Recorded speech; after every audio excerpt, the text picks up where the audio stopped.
Hey guys, this episode is brought to you by Sinusoid Pro Audio Couture. When you're ready to step up to big game cable, head on over to Sinusoid.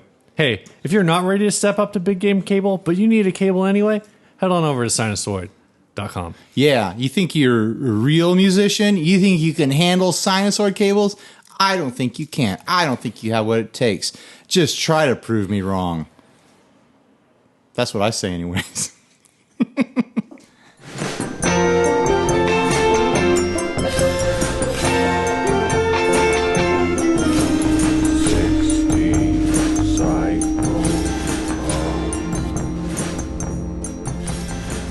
Hey, this is Ryan. And this is Steve, and you're listening to 60 Cycle Hum, the guitar buying, selling, creating, modding, fixing, breaking, reviewing, playing podcast. You were almost there, Steve. You almost got it right. What did I forget? I don't know what you forgot, but you fumbled a little bit. Yeah, whatever. Yeah, 3.5 years, Steve. Yep. One of these days I'll get it right again. Oh, man, how are you doing? Good. You got anything? Okay. You got anything new going on? Yeah, let's talk about the other thing up front. I think it's more interesting. Oh, okay. We released our first run of signature 60 Cycle Hum pedal this past week. As of recording, there's like 8 left. Yeah, as of this publishing, who knows? It could be sold out. It could be gone. We've been selling a couple a day since releasing them to the general public. We released them initially to the Inner Circle, which just gobbled them up at an incredible rate. Yeah, so thanks, guys, in the Inner Circle for picking that up. Yeah, it definitely took the worry out of this thing because it takes a lot of money to get this project started just on the back end of it. So it kind of took care of all that, and everyone's going to get a really cool pedal that I'm really enjoying. Steve hasn't gotten a chance to play with it yet. I haven't played it yet. It's everything it claims to be, Steve. It's two DoD 250s in one box. Exactly. With a couple clipping variations. Exactly. But it's really a great pedal, and it's really useful, and it means I get to have 2 of my favorite pedal on my board without taking spots up. Right. And you know, that's the thing that I think we kind of talked about this. Well, we've talked about this a lot with other pedals is if you run a small board but you want a couple different drive options, like being able to do that all in a compact box can be like a big advantage. I like to just treat it as like having 2 channels in like how you would have 2 channels on an amp. Like you have your clean channel and you have a high gain channel. I just look at it from the perspective of having 2 overdrives in one box means that I don't have to sacrifice one of my 6 delays. Exactly. It means I have room for another fuzz. Yeah, that's really what it comes down to. Well, let's not waste any more time on this goofy thing. Let's talk about your other new thing. Yeah, I got this. We talked about this a few weeks ago. That I was going to get this, and then I did get it. This is the SBN Pedals Trinity. This was an extremely limited run. This was from the original run of, I think, 12 pedals. And it has an etched finish in it. Some of them had the silkscreen. You can see like the silkscreen. Yeah. Ryan I brought it with me. There it is. I see it. Where the ins and outs are. But the top of the finish is chemical etching. Yeah. Was it acid etching? It's a really cool look. It looks like it was dug up from like an archaeological dig. It's a really interesting pedal. So it's a boost, an overdrive, and a distortion all in one box. And the way it kind of plays out is it's really more of a boost, low to mid gain overdrive, and a heavier overdrive. Like I didn't feel like I would classify the distortion as like a really heavy distortion. Maybe a distortion in the sense that like a MXR distortion plus is a distortion. Sure. But the boost is pretty similar in the way it sounds to, the ZVEX, I guess, like the Super Hard On or the Catalan Super Chili Picoso. It's one of these boosts that is also operates as like an ultra like high impedance buffer. Oh, interesting. It's also the same, actually similar to the Matthews Aviator. Gotcha. It's the same sort of deal. So all of those boosts kind of have this high end, like high mids, shimmery. I don't know how to say it. I say shimmer, but most people associate that with a reverb. Like a chimey sort of thing it makes it going on? chimey, yeah. Okay. It's got a switchable buffer that you can that's after the boost, and actually the guy who builds these who built them, his comment was like, if you're using the boost, then you probably don't need the buffer. Sure. If you're using the boost always on, which I do, but actually I thought there was a little bit of a sound difference with the buffer on and off. The overdrive is volume gain with a switch that kind of switches between bright and dark.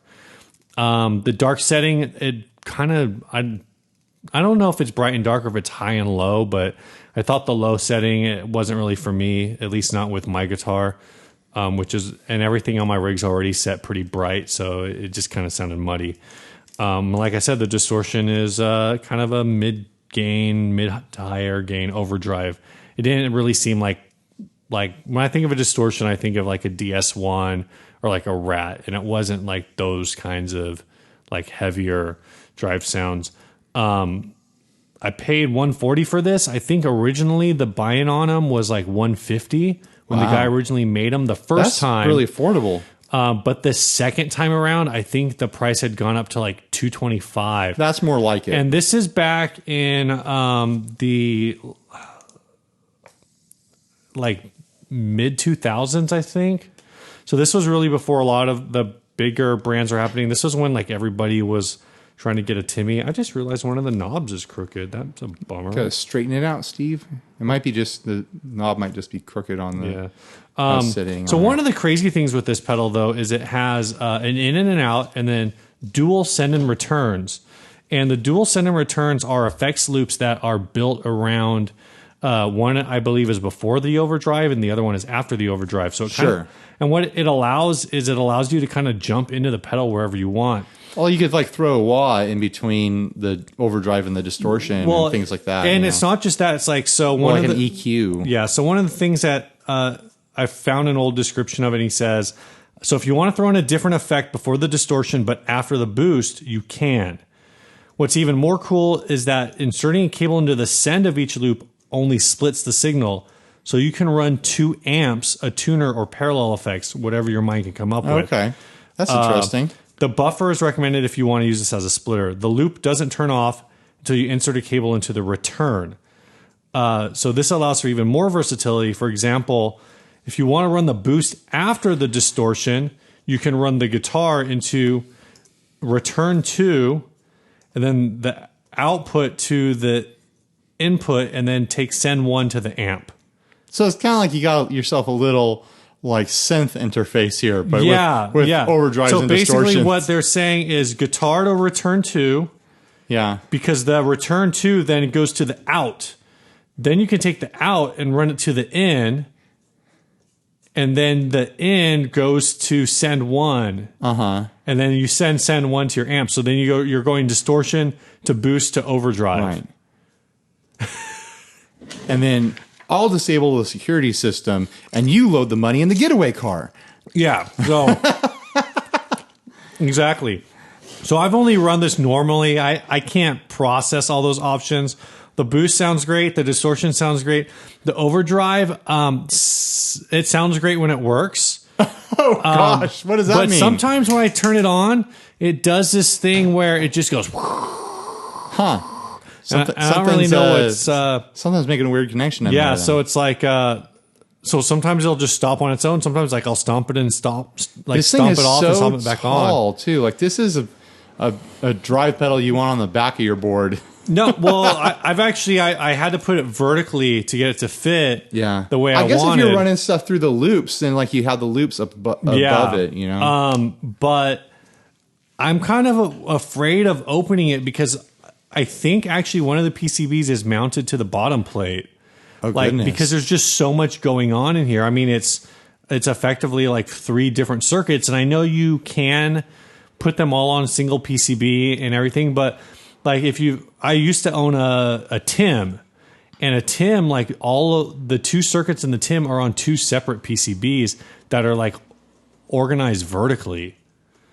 And that's why also the jacks are like so low on the case, because that's how you make room for everything. So you got the pots and this, and then like, you know, you've just got like a stack of PCBs or something, I imagine, in here. Gotcha. From what I've heard, the inside of this is just like a full-on rat's nest. I bet. And it's just because it's not because like it's a sloppy builder, because I have other pedals just from there's this guy. a ton in there. There's just a lot going on. And I know he wasn't fully happy with like the way the layout was, but he was like the failure rate when he was using like shorter leads was like a lot higher because of just so many moving. Gotcha. Like so many wires going everywhere. So it's kind of crazy. You should post some pictures of this thing in the episode description. I probably should. I think I posted on Instagram before, but I'll post some more. This thing's kind of rusted up. I got this from Australia. All the way from Australia. Someone from Australia sent it. Where was the builder based? In Texas. So this thing has gone on a world trip here. Yeah. But it's really cool. I'm really excited. And like I said, as far as I know, well, this was part of the first run, which like I said, was 12. I think there may have been another run of like 10 or 12 at a later point, but I've never been able to like be 100% sure about that. Sure. Either way, extremely limited. You've been a fan of this builder for a long time. You keep picking up pedals from him when they come up. There's a chorus pedal from this guy on eBay right now. And I keep looking at him like it's like $35. Oh, wow. And I don't really have a need for chorus, but my need to like complete the collection is like, that's one I haven't tried. Well, it's going to end up being like the next Klon in like 20 years. Probably. I don't think there's enough of them. You'll have the few in existence, and I'll come visit you at your mansion. How about that? I mean, as much as the Klon is like a rare pedal, I think there's like a few thousand. Yeah, of there's them. a lot of them. He was making them for a long time. Like I want to say there's like somewhere between 3,000 and 5,000 Centaurs made. Yeah, but then there like certain versions have lower numbers. So. Yeah. All right. Well, there's never going to be another Klon. There's never going to be. I don't mean that in like the circuit is so special. I mean it in like the special circumstances that caused it to be. Well, I mean there could be, but that caused it to be the expensive thing that it is today. Like I don't know if that's ever going to happen again. Yeah, it'd be. There's just too many builders now. I see what you're saying. There's too many. You don't think somebody that was making that singular of a pedal could like get that much traction? You think if Analog Man just stopped making King of Tones, that wouldn't happen with the King of Tone? I don't know, man. Do you think it's just all because of the like? It kind of like right place at the right time and made the right amount. Yeah, and it got in the hands of the right people at the right time in musical history. Like, sure, we're not even at a good time in musical history for like a pedal to become like a legendary thing. So, besides being within the guitar community, I don't know. Right. All right, let's move on and cover some stuff. Do we want to do housekeeping first, or do we want to jump into an ad? Let's jump into an ad. Yeah, let's get warmed up on an ad here. This was sent to us by Alan Chappell. Yeah. It is a Washburn B-Bender acoustic electric guitar for $550. My first question on this, and I haven't even read the copy on it yet, is this stock or did they mod this? This has got to be a mod.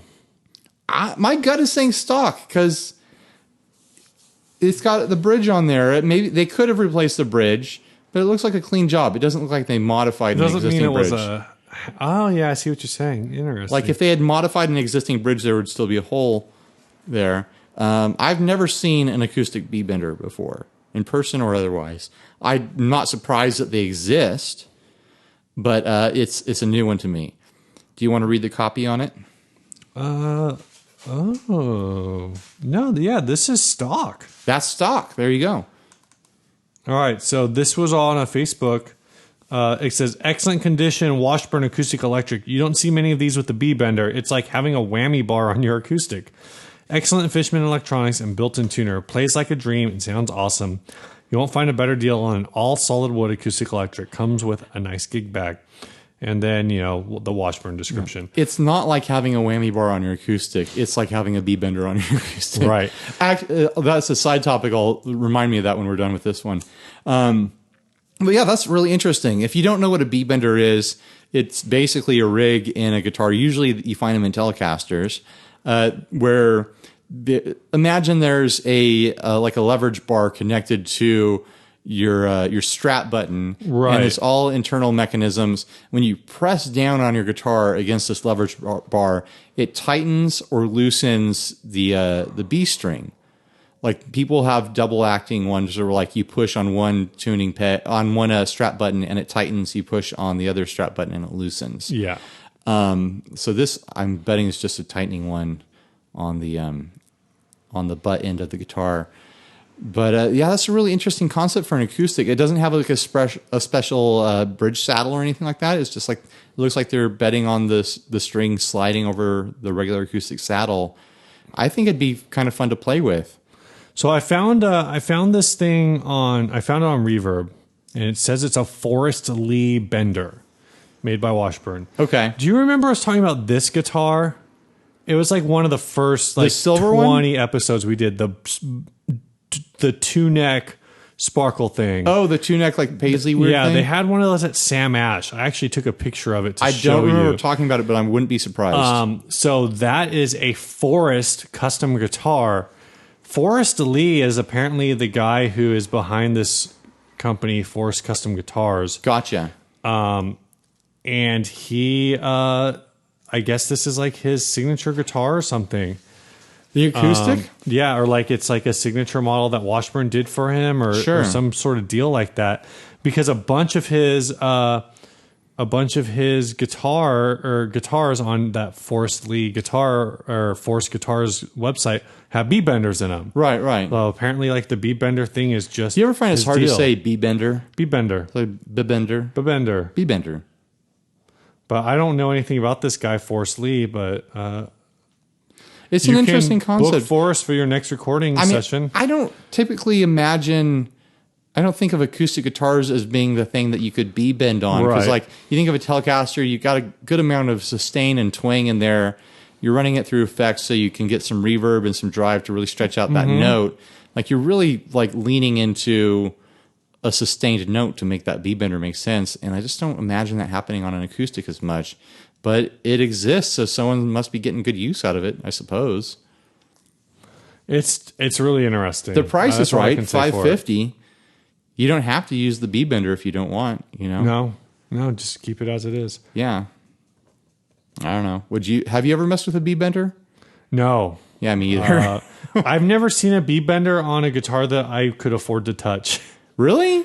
Yeah. They had some Fender B benders in a Guitar Center a while back that I think were like $800, $900, something like that. That's too expensive for me to touch. Yeah, but you can still touch them in Guitar Center.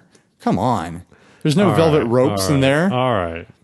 It is actually interesting in the Gibson and PRS room now, they have locks on the hangers so you can't pull them off the wall. Oh, really? Yeah, they must have had too many problems for too long. No, I have seen that. Yeah. That's kind of... All the Gretches and stuff are in there too. Yeah. Kids going in there messing up fancy it's guitars. All their like $2,000 and higher stuff. Exactly. All right, so I want to talk about... I got to play one of those acoustic guitars with a whammy bar on them. The BA Ferguson? Yeah, I got to play one at NAMM. Yeah. It was interesting. I didn't hate it. It felt pretty cool. I like using a tremolo. I'd say it looks like visually, it looks like the same mechanism as like a Strat trem. Right. It's even got a Strat bar on there, but mechanically it's kind of got the range of like a Bigsby. But then it's stiffer. It feels stiffer. Do you think it's just like a higher tension spring? Possibly. Also, I imagine there's some kind of crazy bracing in there to hold the acoustic guitar together. The thing that amazed me and shocked me is that it still felt completely resonant like an acoustic guitar. So even though the bridge was floating on 2 points and attached to this crazy internal rig with springs and everything and all the extra bracing to hold it together, it still felt like an acoustic guitar because it was all still attached to an acoustic soundboard. Right. So I was pretty shocked. And it sounded decent for being in NAMM. It's hard to tell in NAMM with all the noise going on, but it sounded like an acoustic guitar and it felt like one, and there was a trem on it that felt kind of fun to play. So I've got nothing else bad. I got nothing bad to say about it. I don't have anything bad, let alone anything else. Cool. Bad. I've heard from people other people who were at Summer NAMM, yeah, and got to mess around with it, that it was like a really good put together guitar. Yeah, not bad at all. It makes me wonder if that'll be a thing eventually, because I can actually see myself using a trim on an acoustic guitar for sure. And Right. I've played like, big jazz boxes that have Bigsby's on them and don't have pickups. So technically they're acoustics, but it's a different feel altogether. Yeah. So this is interesting for Dreadnought Guitar to have this. So. Right. Well, since we're already talking about new product or new things, you want to talk about the new Fender amplifiers. Yeah, let's dive into it. So, they on their show, I listened to their show recently. The Fender show? No, on I'm getting into it. The Guitar Nerds guys, the Fender Guitar Nerds. They referred to us as a competing podcast. Ooh, I don't think so. I'm pretty sure they're winning. Yeah, there's no competition there. They have a lot more going on than we do, whether we seem like it or not. Yeah, like half of their people are industry insiders. 0% of our people are industry insiders. Well, hey, I'm a demo guy over here. I'm kind of an industry guy, sort of. I guess. Yeah, I guess. Maybe. Also, I think they have a much bigger audience too. Yeah, like, no. The competition is over. I like to think of them more as like our podcasting brothers. Hey, but they don't have a signature pedal. Yeah. No, do they? No, I they don't think they No, do, don't. but I'm sure it wouldn't be hard for them to organize that.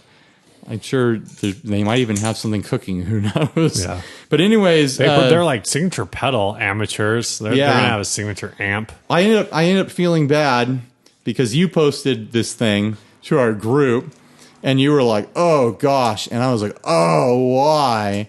And then it turned out you found it because Jay Cross from Guitar Nerds posted it in No, I found Gear it. Nerds? No, I found this in my email. I got the email. You from got the it, press release or something. But on the same day that Jay works for Fender, right? Yeah, so Jay Cross works for Fender for the Pro Audio. So okay. that I think it's their Pro Audio, so not like their guitar division.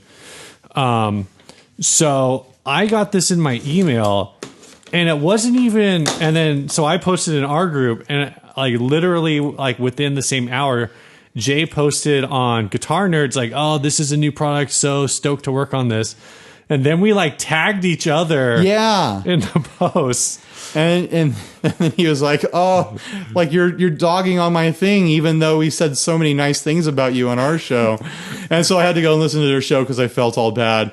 I was going to say a lot of nice things, and then you felt even worse. I was going to listen to it eventually. It usually just takes me a long time to get to current episodes of things. But yeah, they said all sorts of nice things, not only about the 50/50, but like some of our NAMM coverage. And so then I felt extra special bad for dogging on the speaker. But with that out of the way, let's dog on the speaker a little bit. Yeah, so we're talking about the Fender just rolled out with a couple of Bluetooth speakers. One is the Monterey, the other one is the Newport. They're new. There's Bluetooth speakers are really interesting because the only ones that I'm like closely familiar with are the Ion block rockers. Okay. That are basically like tiny, or like they're basically like the size of a bass practice amp. Yeah. Like they're really designed to like put out club music and whatever else. So my first thought when I saw this is, man, this doesn't really have a lot of depth to it. But I know with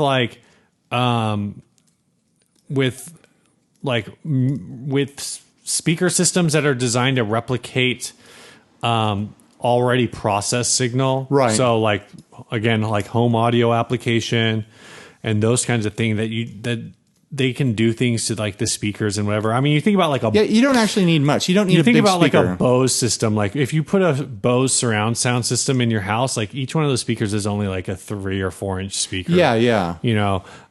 It's covering the frequencies it needs to cover. The thing that like I was thrown off by on this is that they never specify how much power this thing actually puts out. They say it has a 120 watt Bluetooth speaker in it.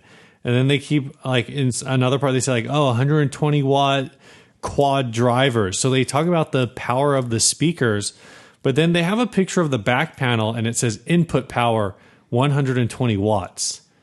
And typically, it's not a straight like, well, no, it's impossible right, for it to be a there's straight resistance. You know, and if they whatnot, built an amp that has 120 watt input and 120 watt output, but it's not an amp; it's a speaker. It's an amp. It's a stereo speaker, but there's still like an amp in it. Sure, but like a guitar amp works on not different principles, but like the numbers skew different ways because there's more resistance going on to make the tone.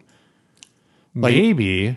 Like there's still got to be resistance in this thing. It's not going to be 1 for 1. I mean, yeah, I guess it would skew differently because presumably like if your device is putting out a line level signal that might be a little hotter than like what the signal that a guitar would put out, but it's not going to be that much hotter. Right. So it's still going through a full amplification process. Sure. I mean, like I don't know all these tech specs that you're obsessed over and frothing out the mouth over. I was Steve. just amused by it because, like, so typically, like a 10 watt or 10 or 15 watt guitar amp might have like a 30, like a. Well, what the heck is this thing? I don't know. Knock everything over, Steve. Good job. This is the Crate CA30. It has no input power rating. Input power is really a thing that Fender puts on everything. Well, I want to look at it like different angles at this. Oh, hold on. So Sure. that was just the thing I was caught on. Was like it talks about the speaker, but never actually says what the wattage of the device is. 120 watts input to me, I would guess that probably means somewhere in the 40 to 50 watt. I mean, this thing's going to be range. freaking loud. Oh yeah, I'm sure it's not going to matter. It looks cool. The real question is, do you think it's worth $400? That's what I'm getting to here. And that's not an unheard of price in Bluetooth speakers, especially nice ones. But my first thought with this, like obviously there's a market for these. People are going to buy these. People who want to have, that Fender look where they have like home Bluetooth speakers. It looks great. Oh yeah, I would totally love to have one of these around just for the look. At this, we're looking at a picture of the bigger one. They have a smaller one that looks cool too, although it doesn't have the exact same look. But if I was going to drop $350 into a Bluetooth speaker, looks aside, I probably want to buy into a system like Sonos or something like that. And I don't know what that is. And so basically, you're gonna have to like, explain that. Okay, Sonos is like they have this range of home Wi-Fi, Bluetooth products that you put speakers all around your house in different configurations, and as you walk around your house, they're all sensing you. And you set up a little like Bluetooth network, and and you can set up multiple users and things like that. It's the primo like Bluetooth home music experience. Like you can set it up so like if you're in the room, it plays your music. When someone else enters the room, it plays their music and all that. That whole thing is a whole system. Our friend Cassidy was telling me about it a while back, and I was like, wow, that sounds really cool. I've got a cheap little Bluetooth speaker that I bought off of Amazon for like $25. It's only good for about 30 feet. And it's like you have to get the last person who used it to sign off on their phone so that you can use it. So it's like, that's the cost difference is like those kinds of features. Right.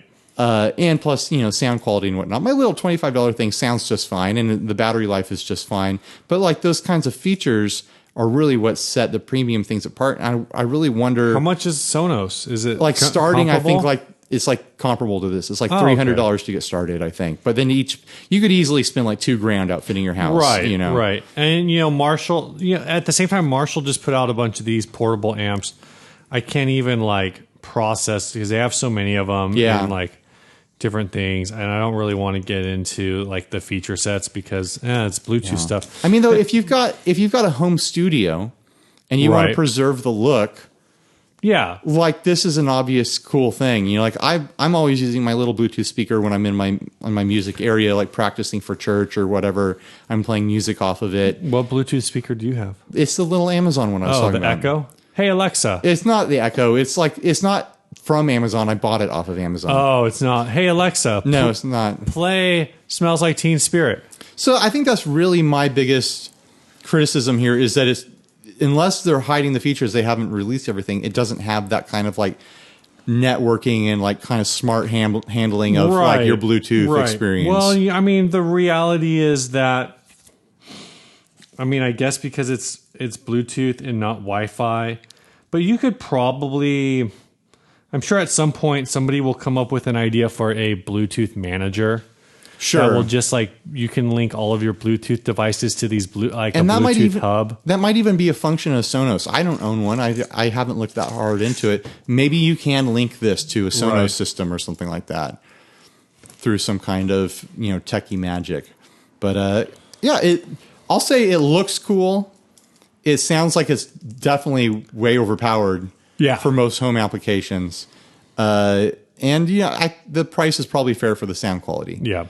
But those are my misgivings, anyways. And I'm sorry, Jay Cross, if we dissed on your baby a little bit too much. We're no longer invited. Yeah, someday we're going to have enough money in the 60 cycle hum coffers for us to go visit them, and we're going to go to China instead. Yeah, no. What'll happen is we'll show up, and there'll be a sign on the door.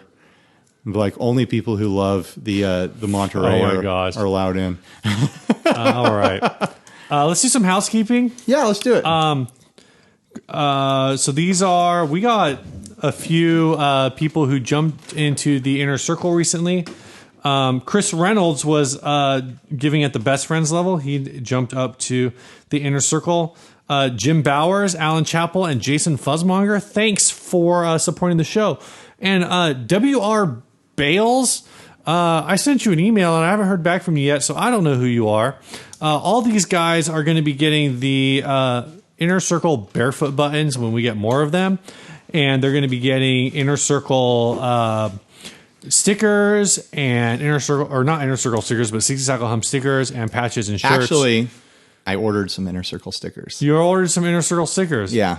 Well, we should get those before I send out the other stickers that I still haven't sent out yet. Yeah, you will. You'll get them. I'm waiting for all the merch to get together. We also got patches, and we also have a super special secret price on the 50/50 when we have them in stock. Yeah. So that's that. So again, Chris Reynolds, Jim Bowers, Alan Chappell, Jason Fuzzmonger, and W.R. Bales. Whoever WR is, let us know. Yeah. I mean, just once again, the Inner Circle makes so much of the cool stuff that we do possible. We don't put that money in our pocket. It goes straight back into the show. We use it to do travel. Like I traveled to Nashville for NAMM and got a bunch of content for you guys to listen to and view on the YouTube channel there. It goes into production of merch. It goes into production of things like the 50/50. We could not have done that without the Inner Circle's help financially. So, being part of the Inner Circle. Or anyone else. There's Inner Circle. You can give however much money you want. Yeah. If we got everyone who listens to this show to donate $1 a month, that's $12 a year. Yeah. Like, we could be renting an office space and have like an official 60 Cycle Hum headquarters and like be doing crazy stuff. Yeah. So thanks, guys, for all that, for your support.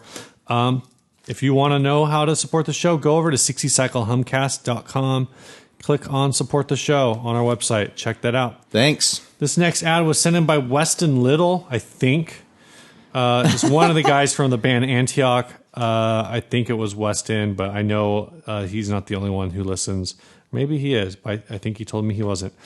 This is Mr. Horsepower. It sure is, Steve. You want to tell us about it? Yes, this is an Ernie Ball Music Man, Mr. Horsepower.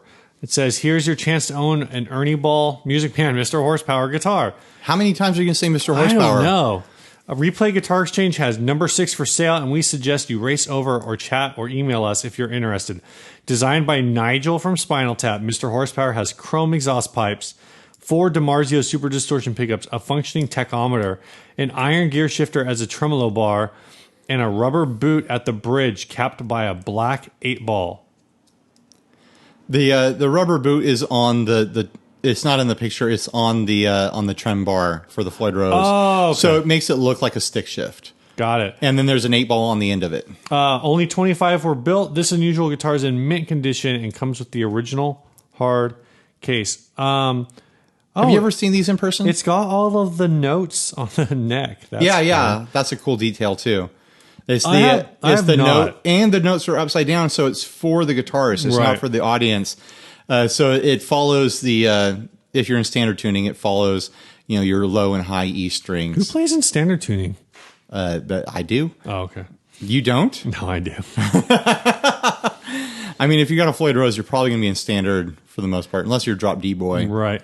$13,000. I don't know if that's a fair price or not. I don't know how many of these were made, but I know that they're like 25. Ryan, were you not listening? I wasn't listening. Yeah, 25 is a low number. We had one of these in a local Guitar Center for a long time.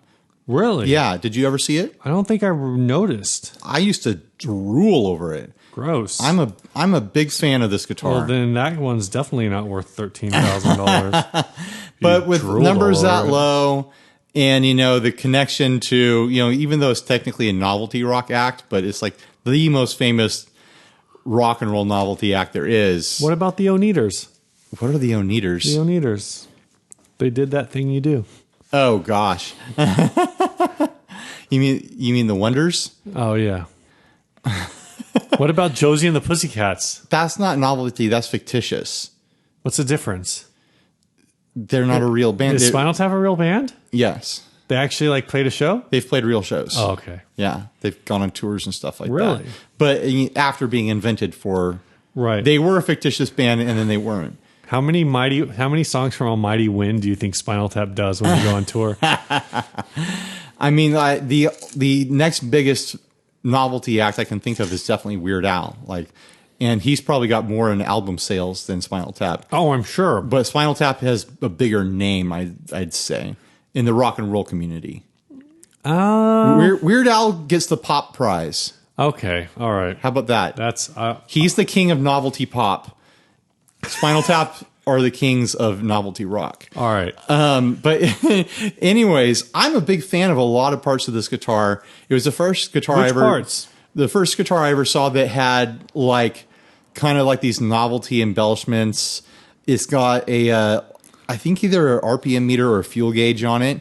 It's RPM. It's a tachometer. I believe it turns on and works and senses you're playing. Did you not listen to anything? No, I was just staring at the picture because I love this thing so much. It's got the tailpipes coming out, and it's got the details on the trim bar. It's got a really great flame job, and I'm saying that as someone who usually makes fun of hot licks. Licks. But it works with this concept. It just works. And then you've got freaking 4 humbuckers on this thing. Yep. 4 DiMarzio Super Distortions. They are butted up against each other. It looks like 8 single coils all pressed against each other. It's just nuts. The looks of the whole thing. I just love this thing. If I'm ever super rich, dude, I'm going to own one of these. It's pretty much like... Are you going to own one of these for $13,000? If I'm a super rich dude, I am. If the Inner Circle, or if our supporters gave us $1 a month, everyone who listens to the show gave us $1 a month, then at the end of the year we could buy this guitar. Exactly. Yeah, I just wanted to talk about it. And one of the knobs is like a Hot Wheels wheel. It's like a car wheel. Yeah, that I actually thought was pretty cool. Like the whole package. Whoever designed this thing is brilliant. Well, it says Nigel designed it. I'm sure he had some kind of help though. That's what I want. I want to be on the novelty rock level of Nigel, that I get to design a guitar like this and have it made for me. Just incredible. It could be you. Yeah. So what do you think, Steve? Would you ever play something like this? I don't know. What about a bass version? I want to, I like it. I'll be honest. I've always thought this was kind of like a neat, like as far as over the top novelty guitars go. But it all works, it all works together. It's not like a terrible half baked concept, Yeah. Well, and I think that's why I like it. Yeah. And then on top of it, it's an Ernie Ball Music Man, which means it's just going to play smoking fast. Yeah. It's going to play real nice. So there's nothing wrong with this thing. I love it. At $13,000, love it if I'm ever super rich. If you can afford to buy this at $13,000, then you're probably not concerned with the fact that it costs $13,000. Right, exactly. What's our next thing we're going to tackle here? We're going to talk about Pop Torture. Pop Torture. Where is my screen grab of this? I never saw it. Top Hits Beatles is what it says at the top. Oh, that's right. It's kind of at the end. So Josh Fitzgerald posted this to the Facebook group and it says, Sirius XM hits #1 goes by the slogan of today's pop hits and typically plays the likes of Taylor Swift, Ed Sheeran, and Ariana Did you say Grande. Sharon? Ariana Grande? Ariana Grande? I hate you so much. Ariana Grande. Move on. On Friday morning, however, all it was reportedly playing was a relatively obscure Beatles song, if there's such a thing as a relatively obscure Beatles song. There is, because I've never heard of this one. Over and over again. I've actually heard this song because I'll tell you about it later. All but right. Yes, it was Hey Bulldog Mania, as intentionally or not, fans were reportedly getting an old-fashioned one-song marathon on Hits #1 channel. And judging by the tweet, Sirius didn't seem to know what was going on and why Hey Bulldog, a song that first appeared on the band's Yellow Submarine soundtrack in 1969, was being played repeatedly. Was the station hacked? Was it a simple computer glitch? Or could it have been some type of promotional effort to help bring attention to the Sirius XM's new Beatles station? Whatever the cause, fans seem to enjoy hearing the Beatles classic and getting a break from the usual array of today's pop hits. And really, who can blame them? That's cold. What a witty little end to that article. So I was going to say, the reason I'm familiar with this song is because there's a kids show that I believe is on Netflix that my son watches all the time. What's it called? It's called Beat Bugs. And it's like a CG cartoon with bugs. And every episode features covers of like 2 Beatles songs. And Beatles songs only. And so they have to do a lot of story gymnastics to fit some of these songs in there. So obviously there's a bulldog in one of them. Right. But yeah, I've heard this song outside of the Beatles recordings just from this kids show recently. But the question I was going to come to with this article is if you could pick a song to bombard a pop station's audience with nonstop, like just on repeat for like a day, what would you go with, Steve? Well, I don't know. I mean, you have to figure out, are you going for an enlightenment angle, or are you going for like a torture angle? Or are you going for like never listen to the station again angle? Well, you know, for some reason, the first song that popped into my head, and which would actually might be a terrible repeat song, even for people who love it. But the first song that jumped in my head was Queen, Masters of the Universe. Oh man, that would be so fun. I would listen to that station all day. Only if it was back to back. Like I'd like to hear like every other song be the theme to Flash Gordon. Those songs Master of the Universe and Flash's theme. Yeah. Those songs work very well together. I could also think I could get into a station that only played Led Zeppelin's Immigrant Song. Oh my gosh. But see, the problem with this is like... Well, you have to tell me what angle you're going for. Are you going for enlightenment or are you going for torture? I think both of those are like enlightenment angles. Okay. And so and in turn, that's part of the issue is that like those are both known songs, whereas like this song, Hey Bulldog, I've never heard it. No. If I, it's possible that I have. Right. But I don't know that I have. No, it's definitely not like it's no day tripper. Right. That's not a it's no paperback rider. I'll tell you what. All right. There you go. No, it's definitely not one of the songs that gets played by the Beatles on radio. Which is rare. I'm pretty much all their songs get played for the most part. So it must be a Ringo Starr jam. Oh my gosh. So I think my initial instinct is to go with I Want to Be Your Dog by Iggy and the Stooges. So I'm going for more of a torture. See, I don't even know that song. You don't know I Want to Be Your Dog? I don't know. I might. Oh, man, Steve. Now I got to play that song for you. It's just pretty like repetitive and unrelenting and just rough and like punk rock. And just there's something like aggressively sexual about it. Like, oh my gosh! Like I'd love to see a sheltered pop audience, a top 40 audience to get hit with that song. I know there's probably rougher songs out there, but in my head that's my first impression, my first thought. And then after that, I'm thinking about like the Cramps version of Primitive. which is a fun song. Right. That's more Enlightenment, even though it's pretty punk rock. Yeah. I'm trying to think of a torture angle. I just can't. I like too many kinds of music. There's a comedian that has a bit that he does where he talks about how he was in a diner one day. Right. And he oh my gosh! Speaking of diners, like if I wanted a torture station, it would be Tom's Diner. Oh my god, Suzanne Vega. That would be the only song. Because that's like prison torture. Because the first time I hear that song, I'm like, all right, this is cool. And the second time, I'm like, huh. And like the fourth time, I'm like, oh no. So, anyways, there was this comedian that he was in a diner and he saw the jukebox and he's like, hey, watch this, to his buddy. Goes up to the jukebox, puts like $20 in it, puts it all on What's Up Pussycat. Wow, wow, wow. And he like documents like what happens in the diner as like it plays over and over again. Like the first 2 times people are just like, oh, this song's kind of long. Like it keeps going. Right. And then by the third time people are like looking at the jukebox, like, did it just start again? And by the time it gets to like the 6th or 7th time, people in the diner are going like, come on! No! And then like on the 15th time, he mixed it up and he's like, looked at his buddy. He's like, watch this. And it starts to play Is Not Unusual. Oh no. And the response in the room, just like this, like full like release of relief. Like everyone's like, finally a different song. And then immediately after that, What's Up Pussycat again. and at that point, like a cook went over and unplugged the machine. Oh my gosh.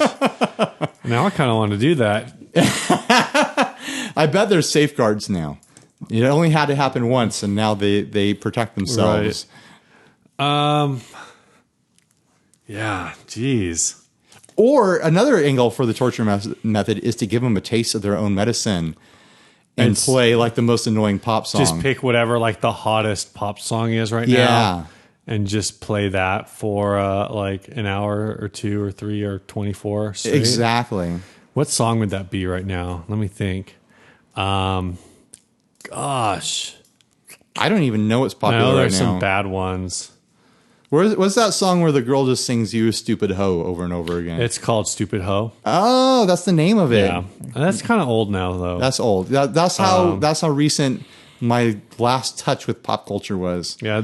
I heard someone talking about that, and that's all I've got in my head. Jason Derulo did release a new song recently that is always an instant candidate for worst song of any calendar year. I don't even know who this is. As you should not. Okay. I won't even look them up because Steve says I'm not worthy. Don't. You'll only be sad. Okay. Jason Derulo is on my list of people who I listen to, and I go, is he on your punch list? How does this person have a career? Is he on your punch list, Steve? Yes, very high. Okay. Very high. Welcome to this episode of Steve's Peeves. Steve's Peeves! When are you going to start doing that? I just need to get a microphone. I need to stop being lazy.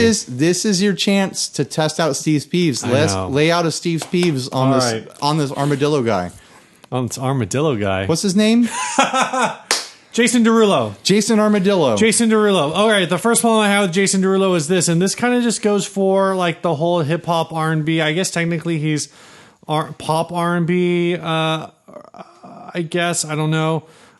Is this? Why do people have to say their name in their songs? Every Jason Derulo song on the radio starts off with Jason Derulo, and it's like, dude, I already know who you are because your voice is annoying.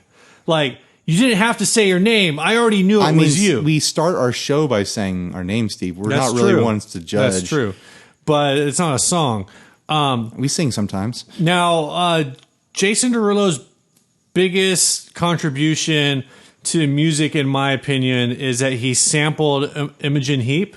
Okay. The Imogen Heap song Hide and Seek. He sampled that for his first single, which was called What You Say. And that was like, all right. But everything from there is downhill. His song Talk Dirty is super racist. Whoa. Because basically he's saying it doesn't matter. It's racist and sexist. But it's also kind of not those racist, things I kind guess. of go hand in hand sometimes. But basically, his whole thing is it doesn't matter what language you speak as long as you talk dirty to me. Like that's, I guess, the message of the song. Well, he could be talking about French Canadian. He could be talking about French Canadians. I have no idea. I just know I hate that song. Okay. I kind of just hate all of his music. He's got kind of like a weird voice thing going on. And I felt bad about it for a moment because he's like he's from Florida. But apparently he's like actually Caribbean. So maybe that's why his like singing voice is kind of just odd. Like he's got one of these like Caribbean accent things going on. I don't know, man, but Jason Derulo, I guess he's good at dancing. You're on Steve's hit list. I guess he's good at dancing. I'll give him that. That should be the title of your mini segments about who you want to hit. Steve's hit list. Oh my gosh. But besides that, like, it's just every time there's a song that comes out, it goes straight to the top of the chart. And I'm just like, what is going on here? And I don't like to the top of the chart. Oh yeah, there you go. Get it? So that's Jason Derulo. I mean, who charted, right? What? That's a gross. podcast called Who. It's about pop charts. It's called Who Charted. Is that really? No, I think it's called Who Charted. That makes Who more Charted. sense. But it is like a play on Who Charted. You know, that's what they're leaning into. I can't say everything he has put out is awful. Just what's your favorite? Chris Armadillo is his name. Jason Derulo. Jason Armadillo. What's your favorite Jason Armadillo song? I'm going through his list right now. I think What You Say has got to be up there, but mostly for his usage of Imogen Heap. For some reason, I have this gut feeling that he's done a cover of Tears in Heaven. Why am I having that? I've never heard of this person. He has a song called Want to Want Me, which is like a really like infectious pop track that's not like openly like I go to all of the like just it's not openly obnoxious for other levels. Sure. His 2017 track is called Swallow. Is it about swallowing or is it about a bird? I'm not sure. But it's a track that has Nicki Minaj on it, who is the Stupid Ho artist. That's mean to say. And there is, I guess the commentary on Jason Derulo's career is he kind of just like rides off of other people's coattails. Hey man, coattails ain't bad. I'd do it if I could. But yeah, so I don't know. That's I guess that's all I got. That's all I got for Jason Derulo. Good first episode of Steve's Peeves, aka Steve's Hit List. I gotta start. I really do need to get a mic at home and just start like recording these on Audacity, and then I'll send them to you for cleanup. Yeah, figure out what you need. Let's get it. Let's make it happen. Let's do it. Yeah, can be a direct competitor to Branton's Ranton. Yeah, Ranton. only we won't make it part of the inner circle. We'll release it to everyone. Yeah, it won't be Patreon only. Patreon, yeah. Like these jerks who make content that's only for their secret groups. Bunch of jerks. Inner Circle, we love you, and we've got all sorts of fun stuff for you to hear. Let's be honest. The only reason that we're not doing Patreon is because we didn't think of it. Well, yeah, Podbean offered their own version of it, which has worked out pretty well. Yeah, but the Podbean also has like for people who are contributing, if they use the Podbean app, they can log in, and if we did exclusive content, they would have access to it. Yeah, we all post it. We post everything exclusive in the Facebook group, though, so it kind of like just works. Yeah, better except for the way. People who are in the inner circle but don't use Facebook. We can email it to them. Maybe you should do an email list for the inner circle. Yeah, I need to do that, something like that. Okay, all right. Let's move on to this last ad, and then get the heck out of here. Let's go enjoy our Friday night. Let's hit the club. Oh my gosh! You want to go clubbing with me, Steve? No. It's Friday night and the time is right. What? TGIF. I don't know what that means. All right, Fender guitar amplifier caster wheels, vintage in Jacksonville. This was sent by Raymond Smith. And he says, is there really a market for amp wheels? This guy is selling a set of genuine Fender casters from his 1973 Super Reverb. I'm selling the wheels themselves only. No mounting hardware or screws. The amp itself was sold long ago. These same version wheels were what was used by Fender starting in 1972 on the larger Silverface amps like the Twin and Pro Reverb and some other models as well. These are in good operating condition, but do look their age with the patina and small rust specks you'd expect on 44-year-old hardware. But that's the point, isn't it? $75. Honestly, I don't think this is a bad price to get the real looking thing if you have an amp that these match with. Like, I think normally I'd like scoff at this sort of thing, but normally I feel like someone will be trying to fleece you. Well, here's with like a $300 price tag or something. Here's the wild thing, right? Or like $75 per wheel. A brand new set of Fender pop-in casters is $25. So, I mean, I guess you're not really paying that much. It's triple, but you're getting like triple. You're getting the correct years. You're getting like an aged one that's going to go with your amp that's old already. You know, I get it. If you were buying, there are dumber things to spend money on. You are cruising Craigslist. You see a 1972 Silverface twin reverb. I see it in my mind. Non-master volume. Yes. It's your dream surf amp. Yes. It weighs 1,000 pounds. It puts out 85 glorious Fender watts. I'm laying back on the leather couch, and you're guiding me through $800 through this vision. $800. I can see it. And you email the guy and you say, "Hey, man, your price seems really fair, but I just want to know, do you have the original casters?" And he says, "Good question. No." And then you say, "Oh, well, those casters are worth $75. So are you willing to sell this to me for $725? Well, the place where this argument breaks down, Steve, and I'm just going to poke holes in this with a machine gun. I'm saying that this is just so frivolous and vapid, Steve, that I don't even feel like wasting my breath. But here it goes. I mean, most amps don't come with casters. It's an add-on anyways. Like, you would never make that argument because it just isn't something that they come with. You add it on. I was going to say I've never owned an amp with casters, but I did have a 4x10 with casters. I wish my PV had casters. My classic 50. Right. It'd be so much easier. Does it have the mounts for them? No, I don't think so. It just has like the solid metal tab feet. But yeah, I don't think this is a bad price. I was expecting to get to the bottom and see that they were like $100 each or $75 each. Right. And I'm still shocked that it's $75 for the set. Hopefully they all work right. They look like they should. They don't look like they'd be damaged. Yeah, they look clean, I guess. I mean, there's absolutely zero argument tone wise for these. It's all aesthetics. It's all like a completionist thing. Like, you're not going to plug these wheels into a modern amp and be like, oh, you know, it sounds a little more vintage now. Yeah. You're buying these because you've got like a Silverface that's a little road worn and you don't want to put something shiny on it because you're a narcissist. There's nothing wrong with that, though. There's nothing wrong with getting the look you want. Lately, I've been comparing guitar stuff to model train hobbies. Yeah. And it's like... model trains are expensive. Yeah, and like it takes there's a lot of little things to buy. You're trying to get everything just right, and that's kind of how a lot of people approach their guitar gear. Is they want everything to be just right. They want, you know, the correct ear spec on things. They want everything to match up, you know, and this is it. I don't think it's bad. I think this makes sense. Tell me I'm wrong. I don't know that you're wrong. Steve, fight me. It's more interesting if we fight. This is such a boring podcast because you won't fight me. $75 seems like a lot, and I understand the angle of like this is worn out hardware, I guess, but it's not worn out. It still functions, Steve. Sure, it's still. No, fight me, Steve. It's more interesting if we fight. I Tell me I'm stupid. Fight me, Steve. I'm just trying to figure out, like, really $75, $70. Look, here's replacement casters that looks kind of old for $25. It says they're pre-owned. For how much? For $25. Here's a single 1965 Fender amplifier caster for $9. You got to find the other three, though. They're not going to be mismatched. It's still going to be $40, and you're going to have to do extra work. Just get the set for $75. It didn't even sell.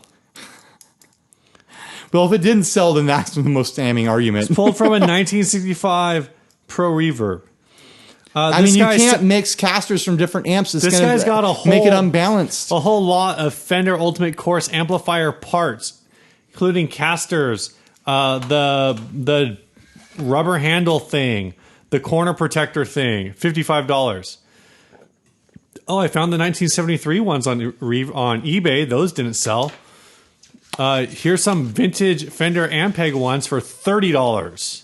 That sold. $30. For 30, what do they look like? Do they look aged? They look exactly the flippin' same. Well, damn it. They're not all rusty and garbage, but I mean they're definitely like The old ones. older-ish. I don't know. $75 is. I guess it's a lot of money. You've convinced me, Steve. Good fighting. Look, here's 3 of them for $17.99, and they didn't sell. Well, you can combine it with that $9 one. Here's another set of vintage Fender / Ampeg 4-piece set of amp casters pre-owned for $12.50. I got to get That's me some sold. casters. You got to get in the caster business. Yeah. Got to get yourself a caster. I don't know, man. Whatever you do, don't get plaster casters, though, because that's a woman who made plaster casts of penises. What? You don't know about the plaster caster? I guess not. There's a whole Kiss song about her. Well, I don't was really this- know a lot about Kiss. She was this like a groupie type person who would follow bands around in the 70s. And she has all these casts of, because she would like sleep with the dudes and she would take plaster casts of their junk. And she has like a whole museum of like all these rock stars' tingly bits. Okay. It's real. Look it up, man. I believe Like she you. got big people too. She got, like guys from the Who and whatnot. Big people, huh? Well, not big, but some of them are big. No, I mean the size of their penis, Steve, not their star status. Right. No, yeah. Yeah, that's what okay. All right, this week's episode was brought to you by Sinusoid. When you're looking for your next instrument cable, go check out sinusoid.com. They have all kinds of TechFlex colors, including rainbow, which is the one that I need to get. TechFlex. That's what I said, TechFlex. You just said TechFlex. TechFlex. That's what from I said. Texas, Steve? Yeah. Is that not where it's from? Tex-Mex? No, it's TechFlex, short for technical flex. Whatever. All right. Go check out sinusoid.com. Thanks again to everyone who has joined up to support the show.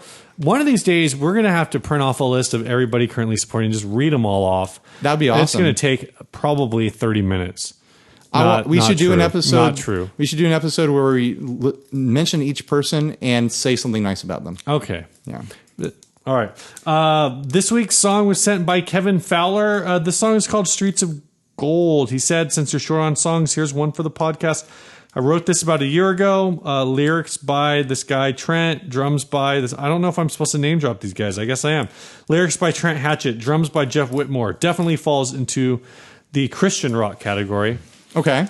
And again, this song is called Streets of Gold. Thank you, Kevin, for sending this in. If you'd like to send your song to us to play at the end of one of these shows, send us an MP3 or M4A or whatever file. Yeah, any file that can work on a Mac. Yeah, basically just don't send us a Windows Media file. Yeah. To 60 cycle humcast at And gmail.com. don't send us tape cassettes because we don't have a player.